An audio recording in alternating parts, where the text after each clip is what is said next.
Hola, muy buenas a todos los estudiantes de grado sexto, Institución Educativa León 13 Soacha. Muy bien, el día de hoy vamos a hablar de varias cosas referentes a todo esto que vemos acá, a toda la diversidad biológica. Vamos a tener en cuenta, por ejemplo, el origen de la vida, de dónde surgió todo esto que está vivo y que está interactuando, como lo pueden ver, con lo no vivo. ¿Ven?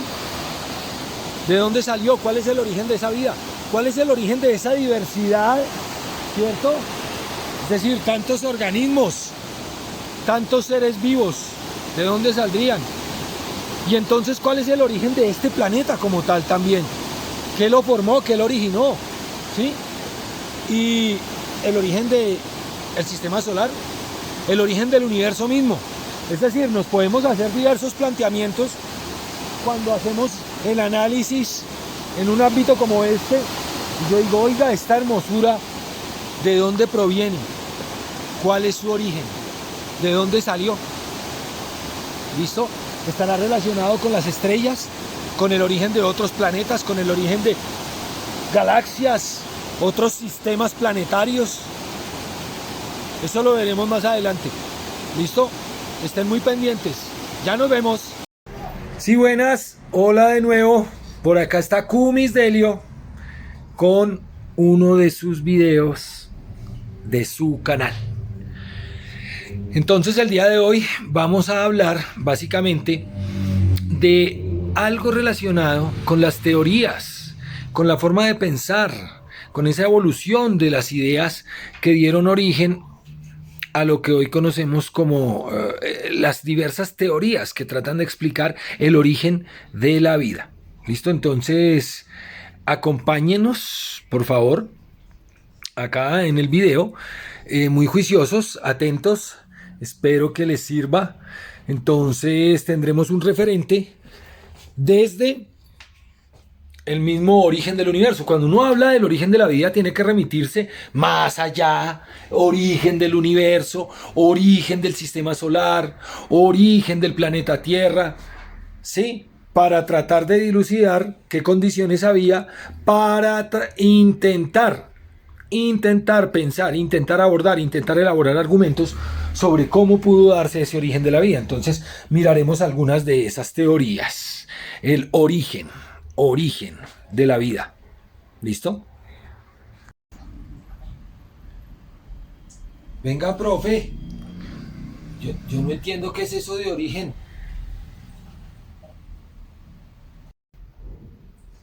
Pero qué, hermano. ¿Se fija?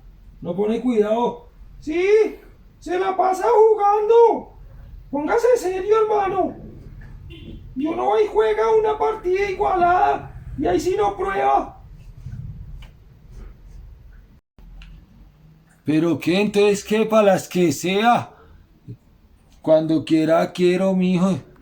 Dice que Call of Duty, eso es para novatos, mijo, pa' bobitos.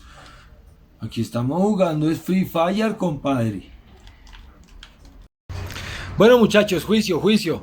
No vamos a coger esta asesoría de guachafita. Vamos a ponerle seriedad a la situación, ¿listo? Entonces, como les venía diciendo, una temática relacionada, por ejemplo, con la astronomía, con la física, con las ciencias sociales, abordar el origen del universo, las diversas teorías, la teoría del Big Bang. Tengamos en cuenta que para cualquier tipo de inquietud de estas que hemos manifestado acá, siempre habrá unas teorías míticas, una cosmovisión de los distintos pueblos, de las distintas etnias muy particular, desde lo místico, desde lo mitológico, desde lo espiritual, ¿sí? Todo este tipo de situaciones no son las que trataremos nosotros, siempre buscando el argumento científico, las evidencias, las pruebas, ya, para tratar de desarrollar un modelo de pensamiento, unas afirmaciones que puedan ser comprobadas, volvernos, digámoslo, volver las leyes, ¿sí?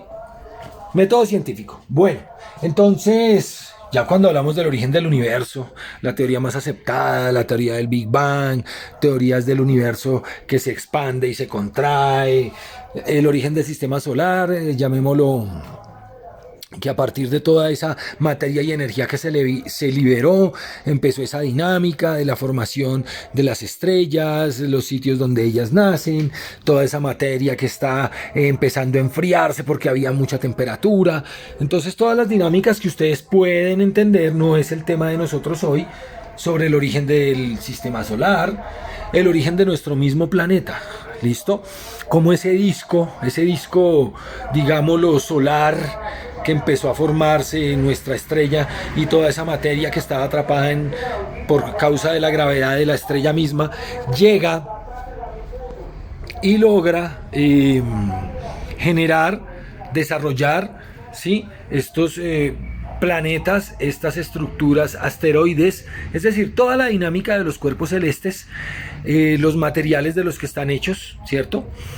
Cada planeta de nuestro sistema solar tiene unos componentes fundamentales, tiene unas dinámicas de rotación, unas dinámicas de traslación, y todo eso se tiene que tener en cuenta a la hora de entender el origen de nuestro planeta, ¿ya? Luego de que entendemos eso, podemos pasar a imaginarnos el origen de la vida. Entonces nos tenemos que remitir por allá a unas épocas antiguas, hace más de 20 siglos, donde esas sociedades primitivas, esas sociedades primarias, no digo que no hayan sido evolucionadas, ni productivas, ni interesantes, sino desde el punto de vista de la época tan antigua, empezaban a pensar, bueno, ¿y de dónde salen, de dónde surgen todas estas diversidades de organismos, de vida? ¿Qué es la vida en sí misma? La filosofía de qué es la vida y qué es lo vivo. Y entonces pues empezaban a manejarse teorías desde la época de estos filósofos, Aristóteles por ejemplo. Todos ellos creían en la generación espontánea. Esa generación espontánea hablaba de que la materia viviente, los seres vivos, podían originarse a partir de sustancias inorgánicas o de sustancias orgánicas o de la combinación de algunos de ellos. Entonces, por ejemplo, vamos aquí a revisar algunas cositas, unas imágenes que les tengo. Por ejemplo, aquí en esta imagen, el señor Aristóteles estaría pensando en que un reptil, un lagarto, puede provenir de la evolución de un tronco muerto. Por la forma de las ramificaciones del tronco, él podría deducir que se transforman en las patas, en la cola. Entonces era una manera de pensar en la antigüedad. ¿Listo? Duraron muchísimos siglos pensando de esta manera. Inclusive había gente que se atrevía a decir que a partir de carne podrida o de granos de arroz o de granos de trigo con ropa sudada o algunos trapos viejos, ropa interior sucia con algunos granos de maíz, todo este tipo de experimentaciones, todo este tipo de combinaciones generaban seres vivos.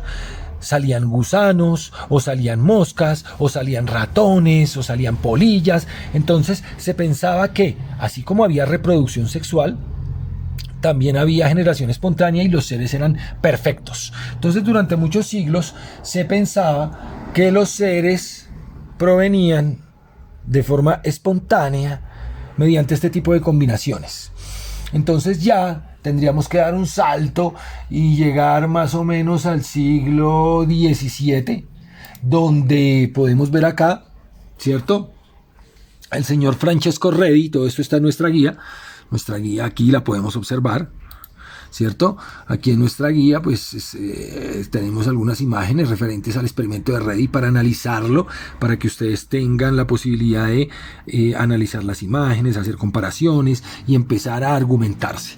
Entonces este mismo modelo, ¿sí?, el experimento de Francesco Redi, pues allá en los años del siglo XVII, sí, en los años 60, este señor planteaba que, bueno, la generación espontánea podía ser debatida. ¿Cómo? A través del método científico, desarrollando un modelo experimental.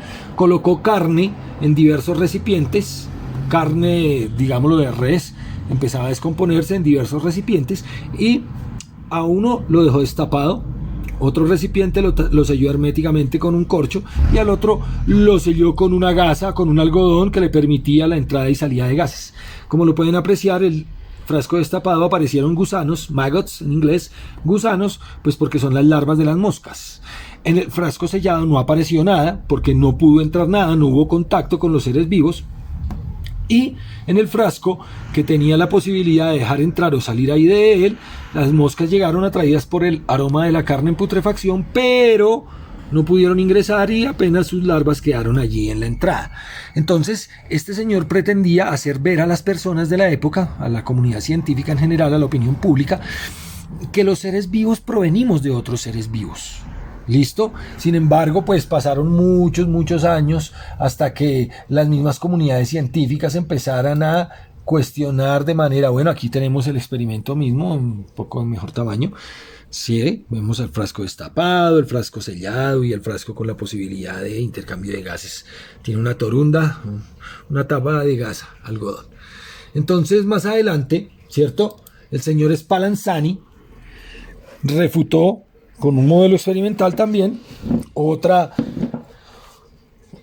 esa misma teoría de la generación espontánea. Entonces, ¿qué se pretendía? ¿Cierto? Que aquí un colega, el señor Needham, había calentado un caldo de carne, ¿cierto? Lo deja enfriar y al cabo de un tiempo aparecen microorganismos, ¿cierto? Acá en la tercera imagen. ¿Qué significa eso? Pues obviamente que los microorganismos del aire penetran.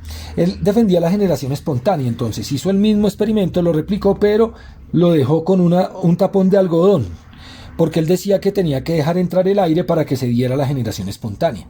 Entonces obviamente nosotros hoy día sabemos que en el aire hay microorganismos y que pueden atravesar esa barrera de algodón, y así haya hervido el caldo de carne, con el tiempo ellos entrarán, cuando se haya enfriado, las condiciones sean adecuadas, van a descomponer ese material. Entonces el señor Lazzaro Spallanzani refutó el experimento y le hizo una variante. ¿Cuál variante?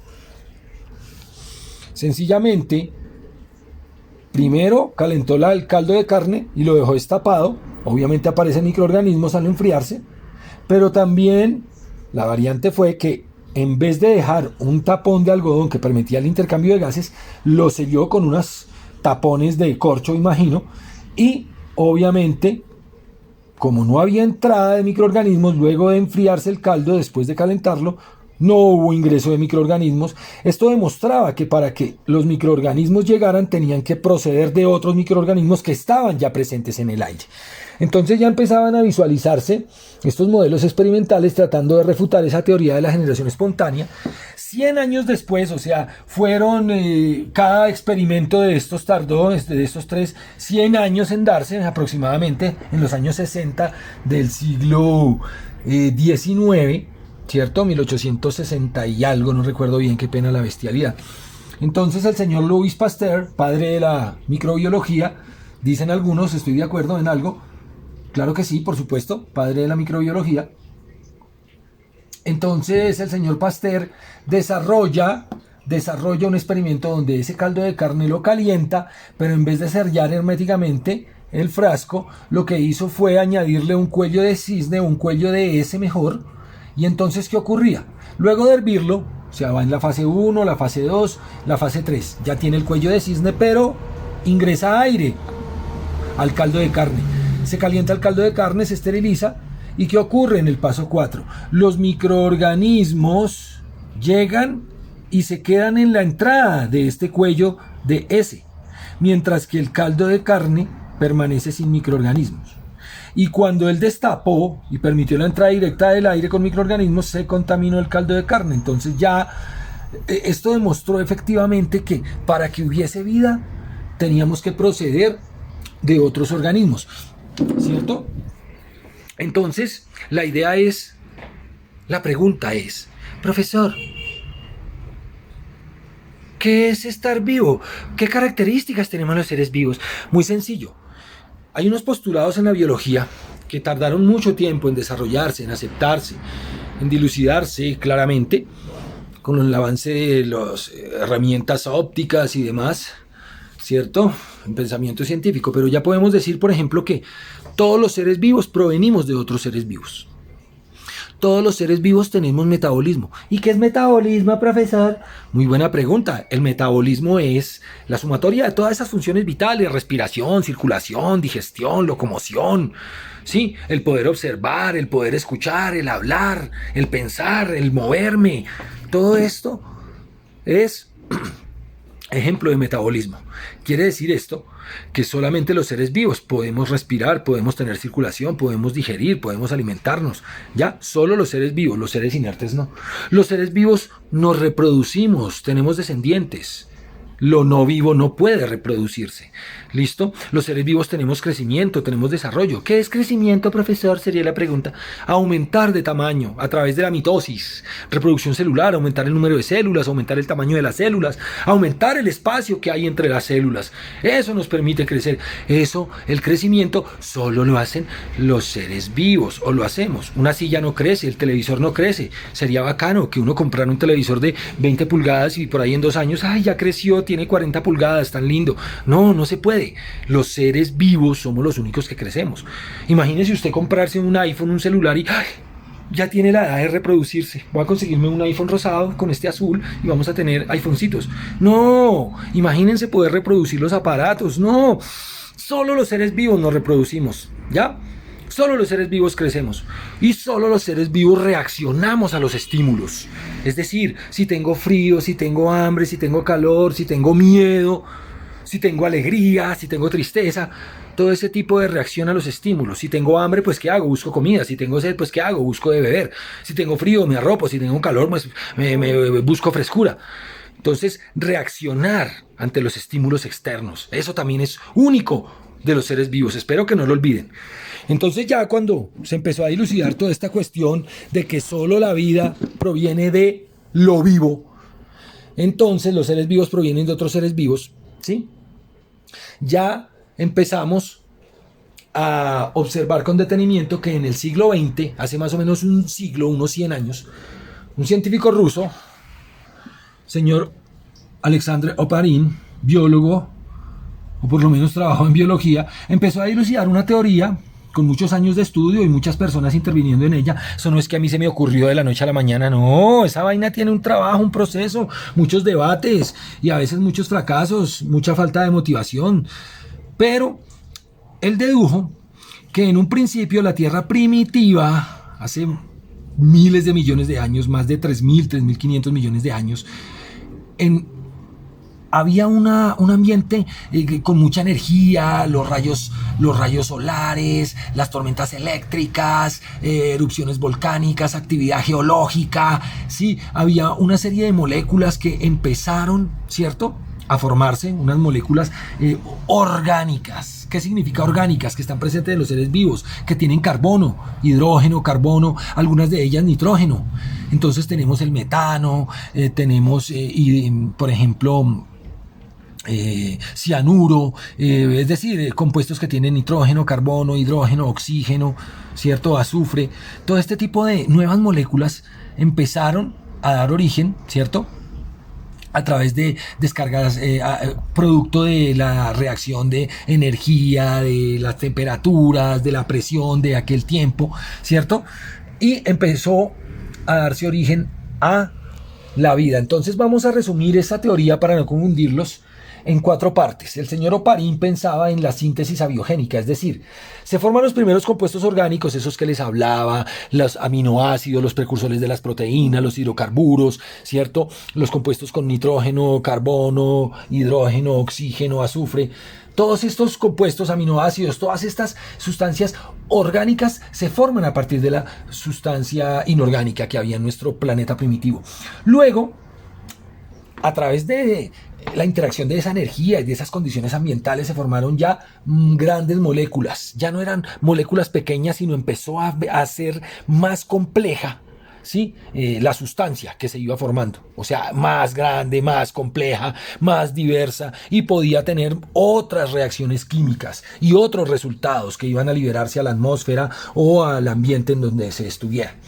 Entonces, empiezan a hablarse ya de proteínas, de polisacáridos, de ácidos nucleicos. Recuerden que los ácidos nucleicos son los que se encuentran dentro del ADN, y el ARN, ¿cierto? Ese tipo de materia. Entonces ya estaríamos hablando de material genético empezando a formarse. Luego viene la coacervación. Esos agregados microscópicos empezaron a formar membranas, ¿cierto? Con sus mismos materiales para aislarse del ambiente y tener unos procesos independientes del ambiente exterior a ellas, a esas membranas. Y empezaron a evolucionar y a desarrollar más y más procesos y poco a poco ya se originaría la célula primitiva. Recuerde que todo esto son teorías, esto no son leyes, es muy difícil comprobar porque no podríamos recrear las condiciones ambientales antiguas. Entonces, bueno, esas células primitivas empezaron ya a formarse, ¿cierto? Y obviamente a evolucionar a las formas de vida actuales, a las células eucariontes, procariontes, los distintos reinos de la naturaleza, cromista, protista, hongo, animal, vegetal, y los procariontes arquea, monera, y los entes no vivos, los virus. Bueno, entonces ese es otra parte de las ideas del origen de la vida, esa teoría del señor Oparín. Pero entonces ya más modernos, ¿cierto? Empiezan a cuestionar esas teorías, a refutar algunas apartes. Desarrollaron el señor Stanley Miller en los años 50, desarrolla un modelo experimental donde él en un gran globo de una esfera de vidrio intenta repetir las condiciones ambientales de la Tierra primitiva, y con las descargas eléctricas y todo este tipo de temperaturas y condiciones logró con el paso del tiempo que se formaran a partir de sustancias inorgánicas como la Tierra primitiva estaba, los primeros aminoácidos, o sea, los precursores de las proteínas. Entonces, parece que el experimento de Stanley Miller le da una gran fuerza a este tipo de teoría sobre el origen de la vida desde la perspectiva de Alexander Oparín. Sí, el caldo primitivo en el mar hace millones de años. Luego vienen otras teorías como la panspermia o la teoría del gran impacto. Estas teorías manifiestan que posiblemente la vida, esas moléculas orgánicas, esos precursores, las mismas células como tal o inclusive virus que contienen material genético, están dispersos en todo el universo, en los diversos cuerpos celestes, y es posible que hayan llegado a la Tierra en algún impacto meteorito, cometa, algún material exógeno a nuestro planeta ingresó y ahí traía esas moléculas que al llegar y encontrar ese caldo de cultivo, ese medio ambiente, esa situación para prosperar, ¿sí?, esas condiciones ambientales óptimas, empezó el origen de la vida. Entonces, los materiales que había en la Tierra, junto con los que llegaron, posiblemente hubo una combinación, hubo una evolución, ¿sí? Entonces es posible que parte de lo que nosotros conocemos como material genético, ADN, ARN, o parte de las células primitivas, como los arqueas, o incluso los virus, hayan llegado, que no son células, ¿no?, hayan llegado a través de agentes exógenos. Inclusive, bueno, aquí podemos ver, ¿cierto?, estas representaciones interesantes donde lo que quieren plantear es que en el universo vamos a encontrar las diversas moléculas que se pueden encontrar aquí y podrían haber llegado a nuestro planeta, ¿sí?, caer en nuestro planeta. Sí, por ejemplo, aquí mire esta representación interesante de cómo el material genético del ADN que está en la célula pudo haber llegado a través de algún objeto a nuestro planeta y empezar todo este proceso de la vida. Ya, entonces están en estudios, siempre hay que hacer estudios. Aquí hablamos del gran impacto, ¿cierto?, en donde se plantea que la Luna se formó cuando un protoplaneta chocó a nuestro planeta primitivo, y que los materiales que traía ese protoplaneta fueron los que dieron el origen a toda esa serie de procesos, reacciones bioquímicas que dieron origen a las células y a los seres vivos, a la diversidad celular. Entonces hablan de ese gran impacto y las pruebas estarían en el tipo de materiales que hay en nuestro satélite, en la edad de esos materiales y lo que se pueda encontrar también en la Tierra.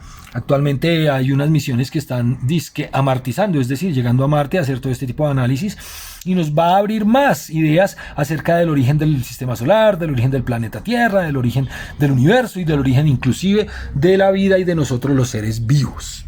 ¿Listo? Uy, profe, o sea que somos extraterrestres.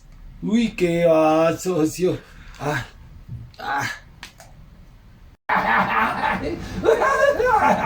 Se lo mira, hasta ahora se dio cuenta que es un marciano. Y eso que no se ha bañado.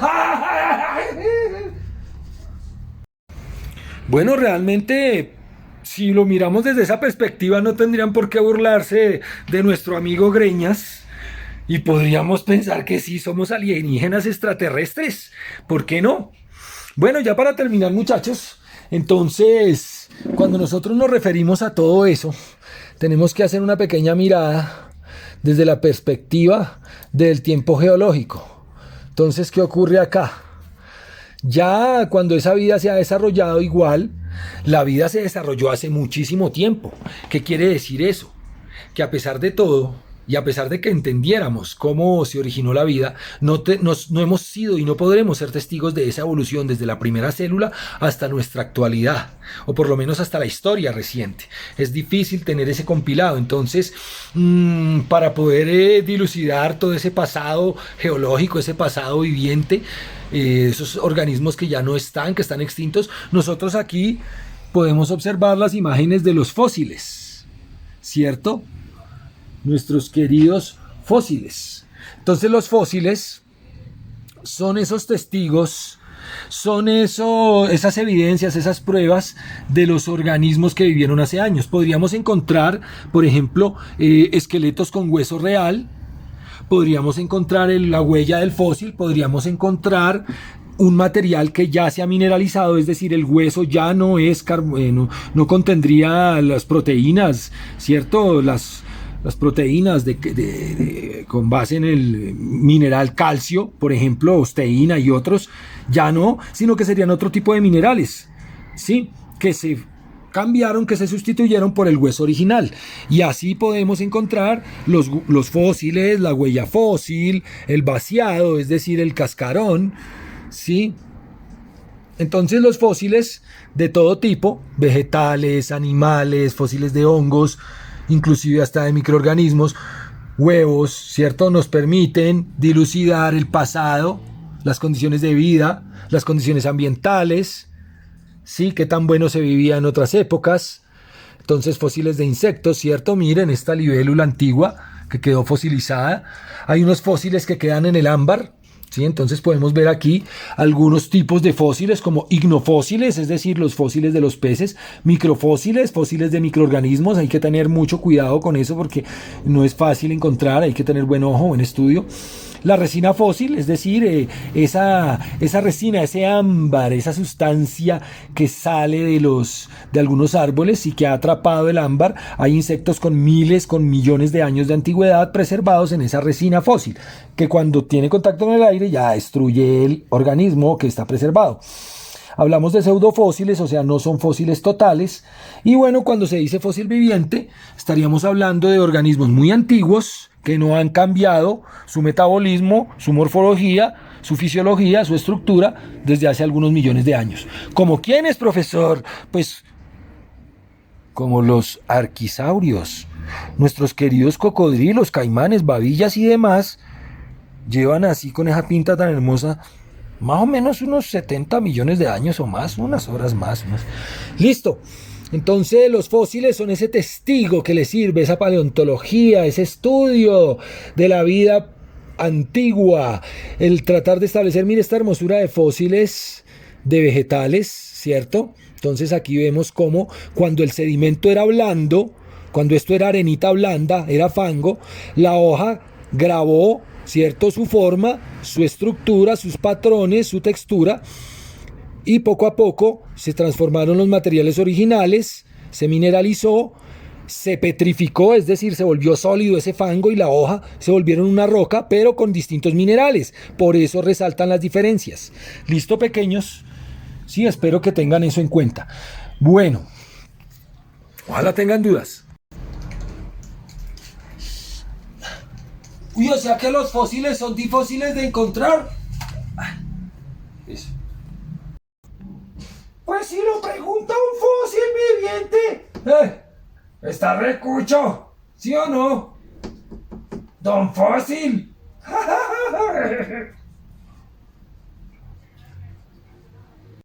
Bueno, por supuesto, Greñas, no tienen que regañar tanto a Greñas, no lo atan. Sí, claro, los difósiles no son fáciles, son más bien difóciles de encontrar. Pero en algunos sitios de Colombia, por ejemplo, como en el desierto del Infiernito, o en muchos ríos, en muchas quebradas, inclusive aquí cerca de Bogotá, de Soacha, por la autopista sur, en Cundinamarca. No salir por la de Chinauta, sino por otros lados, encontramos algunos ríos donde hay fósiles. Simplemente el conocedor ya va viendo el tipo de roca, sabe que al romperla en su interior va a encontrar este tipo de evidencia de la vida del pasado. Entonces, depende de los sitios. Porque si usted va a buscar fósiles en donde no hay ese tipo de sedimentos antiguos, pues va a ser muy difícil encontrar un fósil. Listo, está muy buena la pregunta, eso depende. Aquí en Colombia es relativamente fácil en algunas partes y obviamente pues en otras no sabemos que hay fósiles. Puede haber un dinosaurio debajo de nuestra casa, pero si no sabemos, pues listo, es posible que haya fósiles y haya remanentes en muchas partes del mundo. Bueno, ya para terminar entonces, miramos acá que en la guía nos están mostrando una escala de tiempo geológico, ¿cierto? En donde la formación de la Tierra se dio hace unos 4.500 millones de años, ¿cierto? Luego observamos que empezó a darse las primeras moléculas orgánicas por allá hace unos 4.000 millones de años. Las primeras células, hay evidencia de hace unos 3.500 millones de años, sea que hayan llegado o que se hayan desarrollado acá. Y poco a poco vemos como ya unas bacterias un poco más evolucionadas, pero siguen siendo procariontes, hace unos 2.250 millones de años, ¿cierto? Las cianobacterias.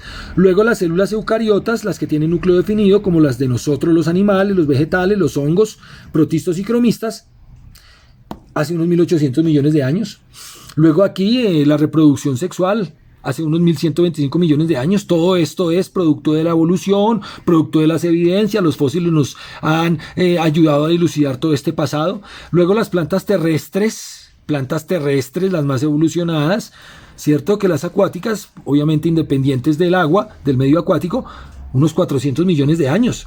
Vemos que los dinosaurios y los reptiles reinaron durante todo ese periodo, desde los 250 millones de años hasta la actualidad. Sí, los grandes dinosaurios hace unos 70 millones de años se extinguieron.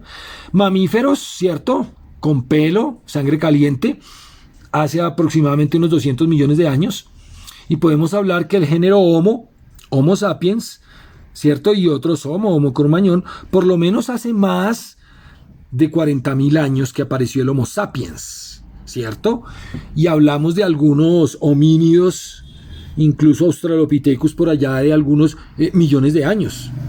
Entonces, hablar de esto, pues son unas cifras muy enormes, son cifras estrambóticas, pero poco a poco vamos dilucidando que nuestro planeta habla. Aquí podemos ver una espiral de tiempo. Entonces desde hace 4.500 millones de años que se formó más o menos el planeta, estamos hablando del origen de la vida, y aquí vamos viendo las distintas eras geológicas con la evolución de los ambientes, ¿sí? Y de las distintas dinámicas de la Tierra y la evolución de los organismos que estaban y que muchos de ellos ya no están y otros se encuentran presentes en la actualidad, ¿cierto? Los famosos fósiles vivientes. Entonces usted simplemente interpreta estas escalas de tiempo geológico teniendo en cuenta el tiempo y tipo de ambiente, el tipo de organismos. ¿Listo? Entonces podemos tener en cuenta que al hablar del origen de la vida teníamos que hacer un referente así global de todo esto que hemos tratado. Bueno, entonces ya para finalizar, pues bueno, la tarea es muy sencilla, jóvenes. Es algo muy simple. Entonces ustedes tienen que hacer un friso, ¿cierto? Un friso con sus dibujos, nada de impresora, dibujos y colores. Y en ese friso usted va a escoger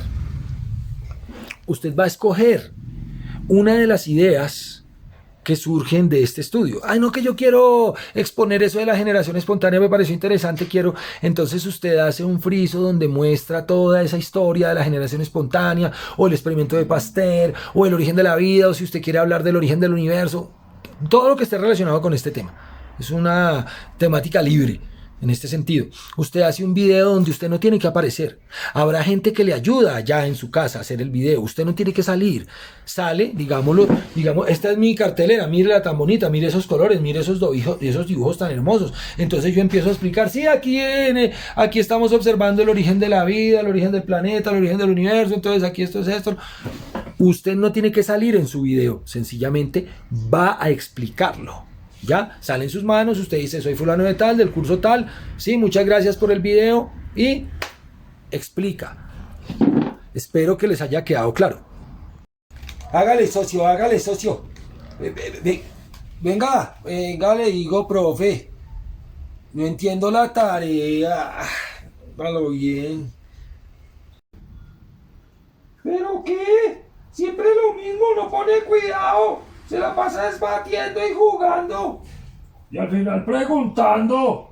¿Qué va? Y ni siquiera hace la tarea. ¿O será que sí? Apostemos. A ver. Es lógico que alguien no entienda. Entonces es sencillo. Usted hace un friso. Ya saben cómo hacerlo. Lo colorean, lo dibujan, lo explican. Y ese friso explicado ahí por escrito, luego lo exponen en un video donde usted no aparece el friso. Mire mi friso acá, entonces aquí están las distintas partes del friso, los distintos dibujos, y quiero explicar, quiero señalar, quiero decir. ¿Listo? Eso espero, muchachos. Nos vemos en la próxima. Espero que entren a mi canal, se suscriban y hagan algún comentario bueno. Chao, chao.